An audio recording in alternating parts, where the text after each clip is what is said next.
من إهراق الدم وإنه ليأتي يوم القيامة بقرونها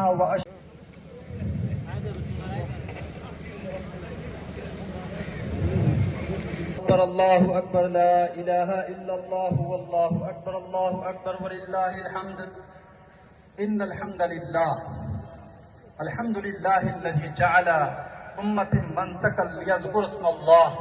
على ما رزقهم من بهيمة الأنعام وعلم التوحيد وأمر بالإسلام ইব্রাহিম আল ইসলাম আৰু হযৰত ইসমাইল আল ইসলামৰ ঐতিহাসিক কাহিনীৰ পবিত্ৰ ভৱনৰ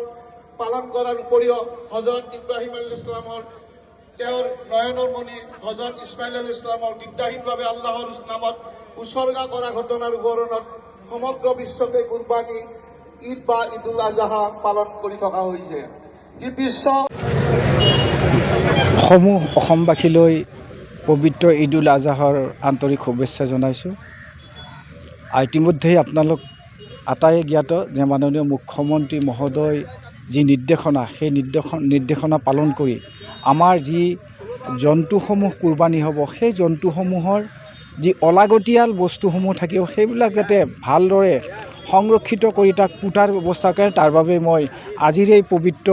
অনুষ্ঠানৰ পৰা আমি আহ্বান জনাইছোঁ। লগতে মাননীয় মুখ্যমন্ত্ৰী মহোদয়ে আমাৰ এই ঈদগাহ ময়দানৰ বাবে যি এটা সুন্দৰ বাতাবৰণ সৃষ্টি কৰি তেখেতে ঈদগাহখন উন্নয়নমূলক কাম কৰাত সহযোগিতা আগবঢ়ালে তেখেতলৈ আন্তৰিক ধন্যবাদ আৰু কৃতজ্ঞতা জনাইছোঁ। লগতে মুখ্যমন্ত্ৰীৰ বিশেষ কৰ্তব্যৰত বিষয়া সন্মানীয় হেমন্ত চৌধুৰী ডাঙৰীয়াকো আমি আজিৰ এই ঈদগাহ ময়দানৰ পৰাই তেখেতলৈ আন্তৰিক ধন্যবাদ জনাইছোঁ। তেখেতৰ সহযোগিতাত আমাৰ ৱাৰ্ডৰ যিসমূহ বাট পথ নলা নৰ্দমা বা ঈদগাহ হওক বা কবৰস্থান হওক যিসমূহ কাম নিয়াৰিকৈ চলিছে তাৰ বাবে আমি তেখেতৰ ওচৰত কৃতজ্ঞ। আৰু পুনৰবাৰ মই সমূহ অসমবাসীলৈ ঈদুল আজহাৰৰ আন্তৰিক শুভেচ্ছা জনাই যি ত্যাগ আৰু ভাতৃত্ববোধ